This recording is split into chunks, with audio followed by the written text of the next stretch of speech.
is Parastu Imami, and I'm the host of The Road to Success for Your Highly Sensitive Child.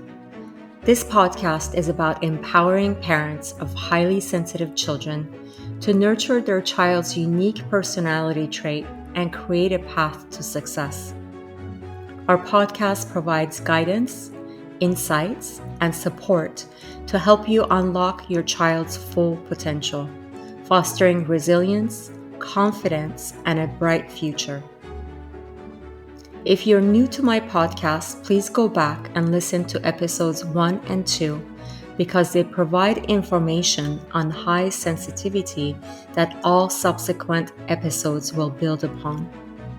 If you skip these episodes, you won't get as much out of this and all subsequent episodes. To book a private coaching session with me, please visit my website at parentinghsc.com. Today's episode is truly special. We're delving into the fascinating topic of deciphering your child's dreams and understanding the profound messages they might be trying to convey. I got into analyzing dreams when I encountered the 8 leaks in my home over the past 2.5 years. And it was becoming extremely stressful for me to deal with one leak after another and my home getting damaged every time I would rebuild it and it would look, good as new. And then all of a sudden another leak would come in. So this caused a lot of anxiety and stress and other issues for me. And I needed to basically go through everything with a therapist, with somebody that was professional that could help me figure out how to ground myself and how to get through this very difficult time in my life. And I got really lucky and I encountered my therapist, whose name is Veronica, and she's just amazing. And she introduced me to analyzing my dreams because I've always had very, very vivid dreams. And I would tell her about my dreams and I would tell her, not in details in the beginning, but basically I would tell her how amazing my dreams are. They're like a movie. There are characters in there. It's colorful. It has all the senses, I feel things, I sense things, I smell things, there are colors. It's just very, very vibrant. And it's like watching a movie. And I had dreams, mostly nightmares, every single night. And when I started seeing Veronica, she said, "Have you recorded your dreams?" And I said, "No, but every morning I do remember my dreams from the night before."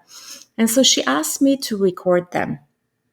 And so what I did was, because I didn't want to wake up and write down my dreams because I had issues sleeping at the time, what I did was I recorded my dreams. So I would have my phone next to my bed, and if I remembered to wake up to record my dream, I would do so. And then in my next session with Veronica, we would talk about my dreams. We would start by, she would ask open-ended questions, and she would ask me for what my interpretation is of those dreams. What are the feelings that I was feeling in those dreams?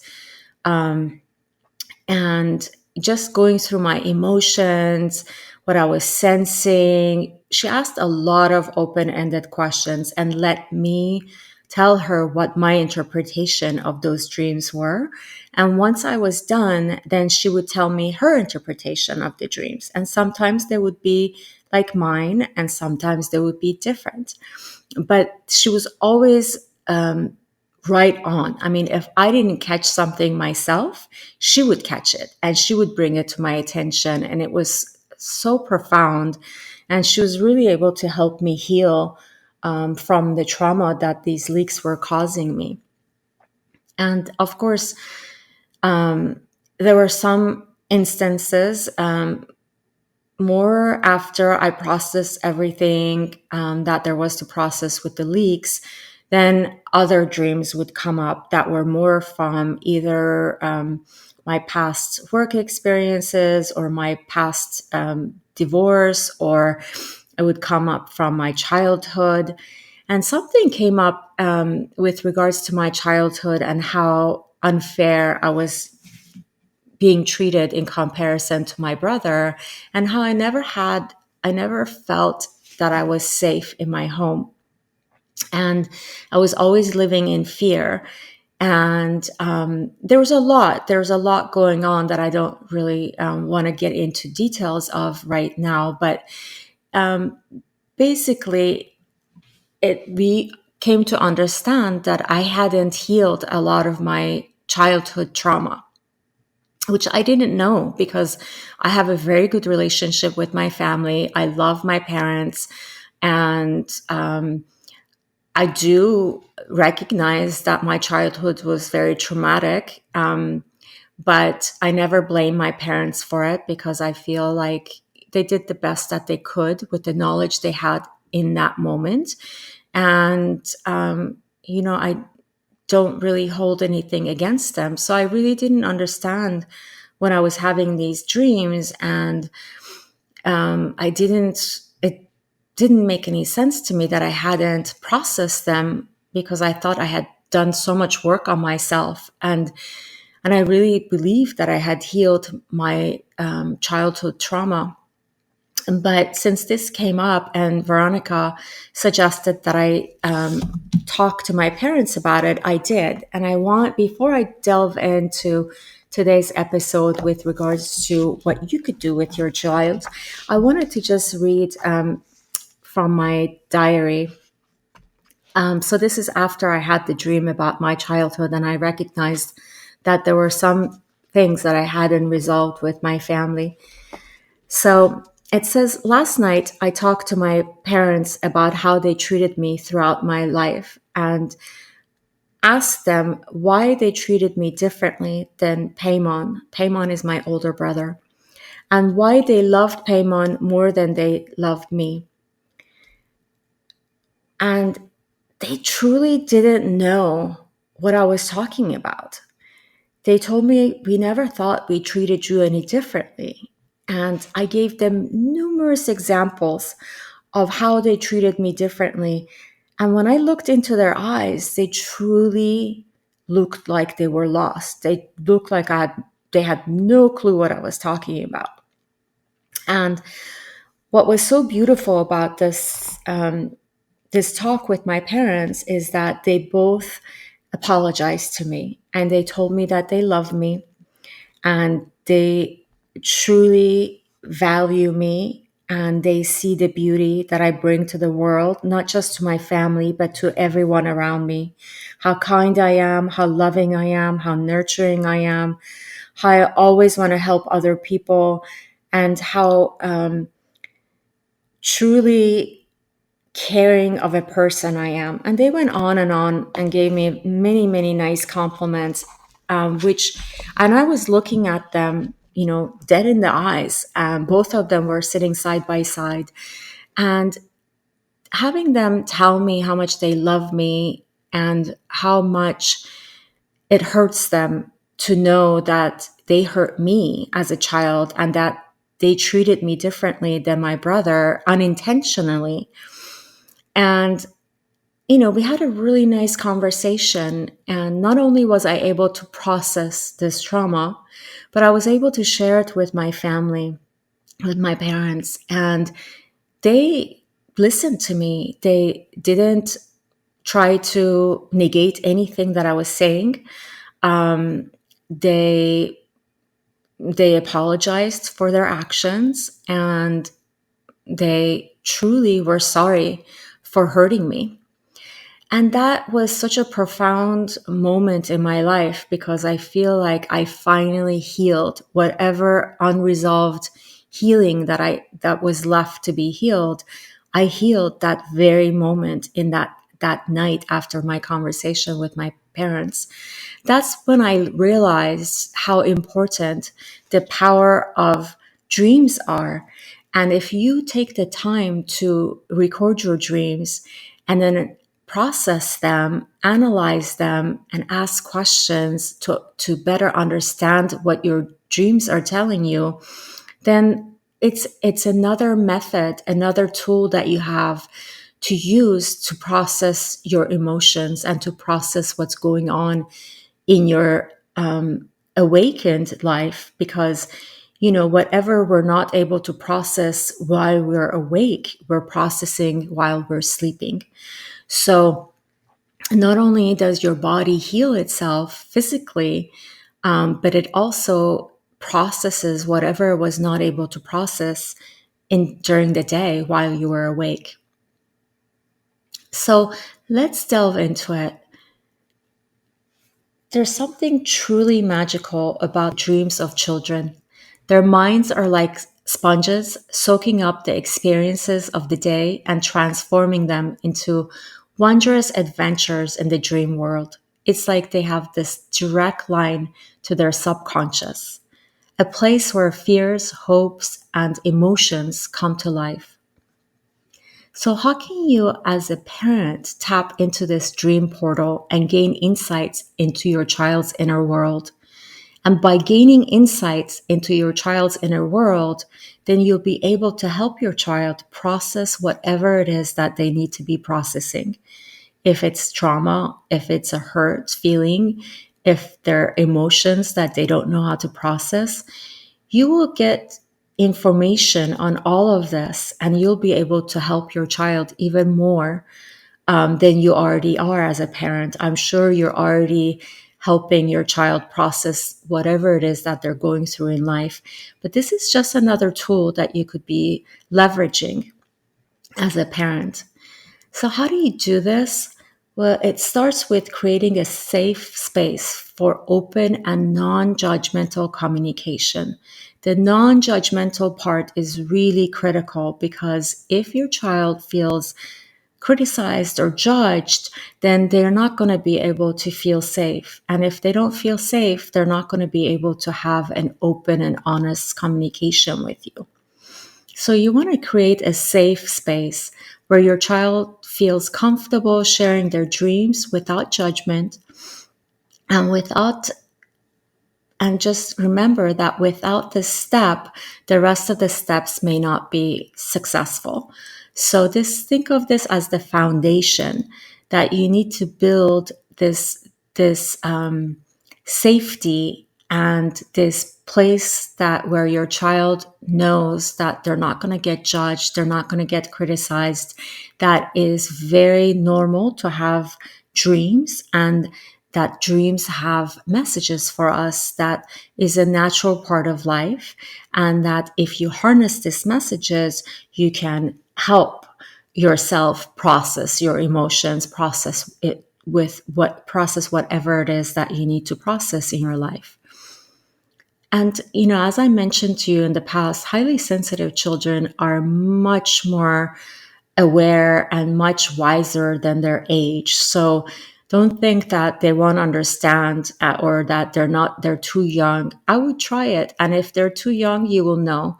And at least you've given it a chance. And also you've planted a seed. So when your child is at the age where this would resonate with them, maybe they'll remember and they'll come back to you and say, hey, can we try that dream work again? So it's always good to give it a chance. So the best thing is, just like anything in life, you want to make it routine. You want to make sure that you build it into your child's daily routine. Whatever, each child is different. So whatever works for your child. If your child is at an age where they could use a cell phone or some kind of recording device and record their dream while they're, right after they've had their dream, without it disturbing their sleep, then I would recommend that you do that. That works really well for me. And then the next day, I listen to my recording and I record it in my journal. Because I'm the kind of person that if I were to wake up in the middle of the night to record my dream, then it would wake me up and I wouldn't be able to go back to sleep. Or I would struggle with going back to sleep, I should say.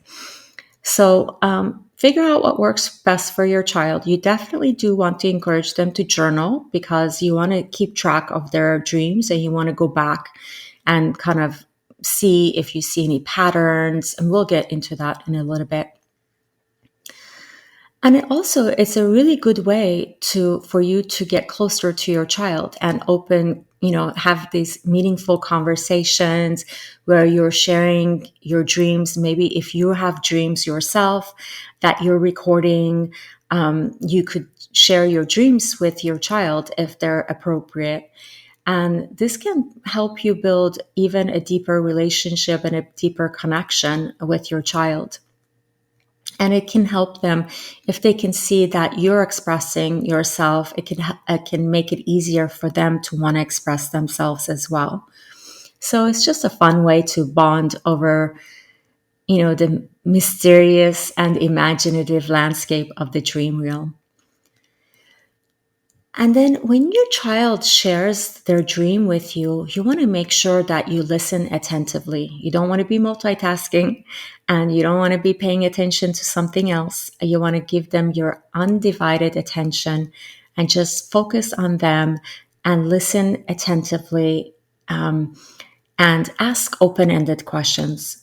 Please don't interrupt them while they're speaking and while they're talking, especially if they're very passionate about it and they're telling you something with this passion in their voice. You want to just be listening to them.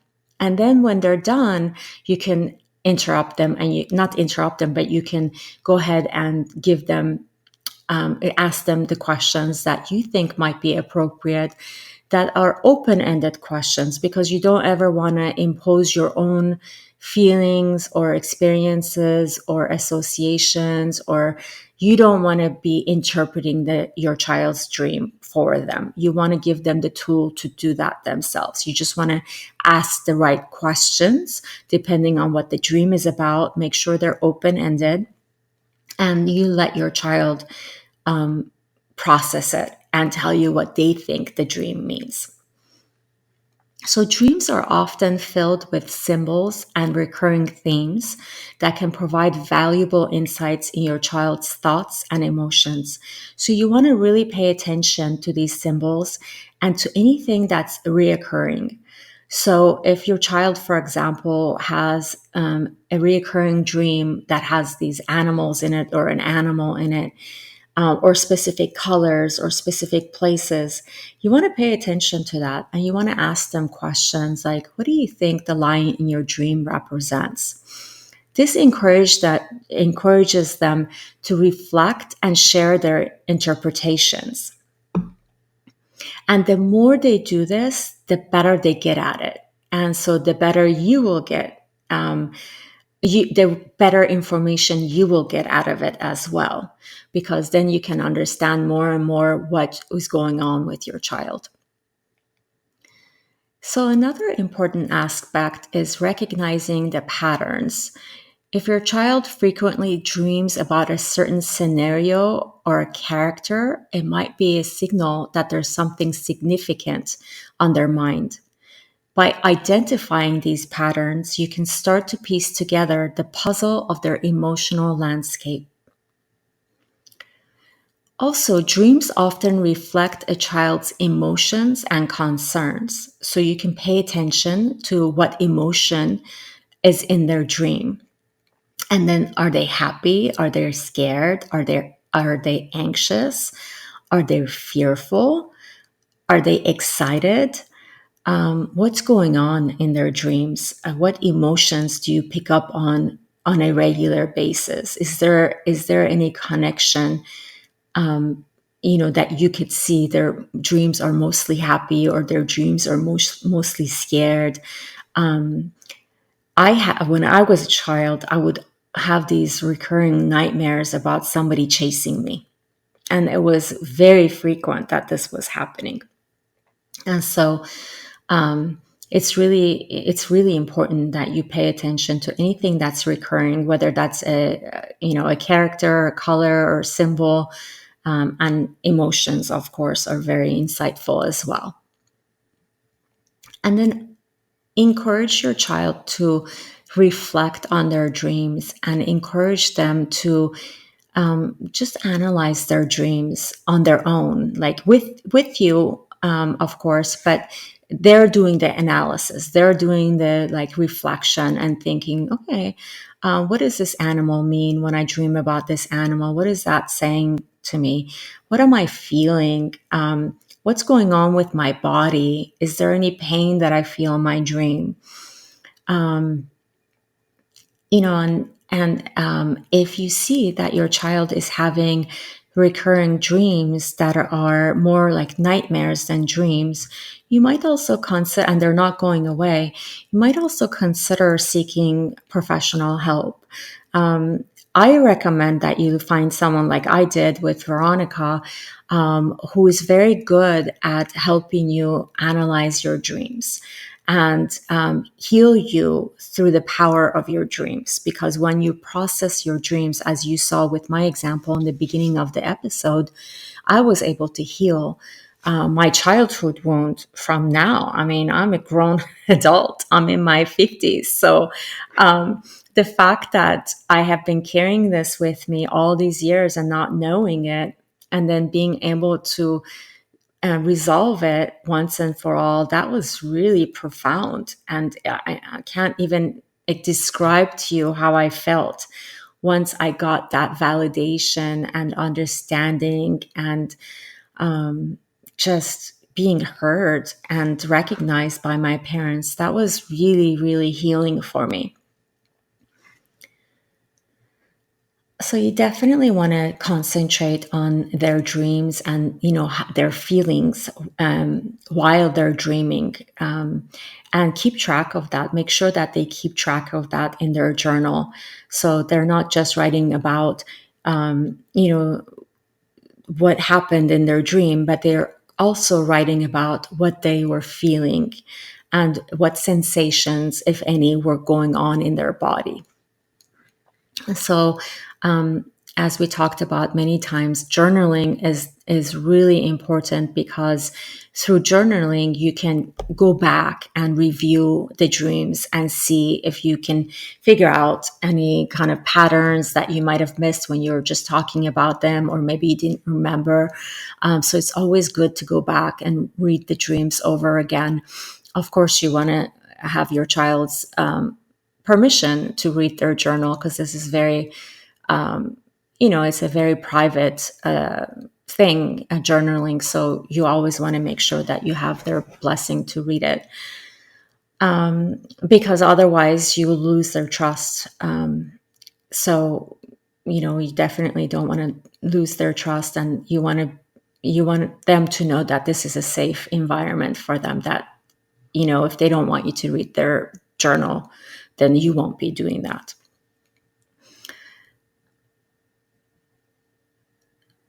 Yeah, and then the last thing that I wanted to say is basically identifying any stressors. So pay attention to any nightmares or stressful dreams that your child has. This can be indicative of sources of stress or anxiety in their life, in their school, with their friends or family members. So addressing these stressors can be crucial for their well-being, and for them to learn also, as a human being, that they can work on processing these kind of things on a daily basis, so it doesn't pile up. It's much easier to handle one stressor and resolve that than to let them all pile up, and then it becomes way too much for a child to handle, and it may even go into their adulthood like it did with me. So just remember that dreams have the incredible power to empower our children to learn to process their feelings, their emotions, whatever's going on in their life, the stressors, the things that makes them anxious. So by understanding and discussing their dreams, you can help them navigate challenges, conquer fears, and celebrate triumphs.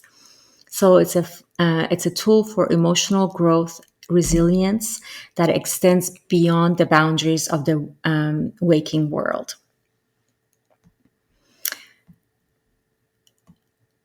As we close this episode, I want to remind you that you have the power to create a bright and successful future for your highly sensitive child.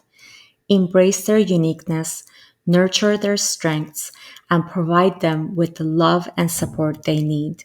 Together, we can pave a path to success that aligns with their sensitivity. Thank you for joining us today, and remember, you're not alone on this journey.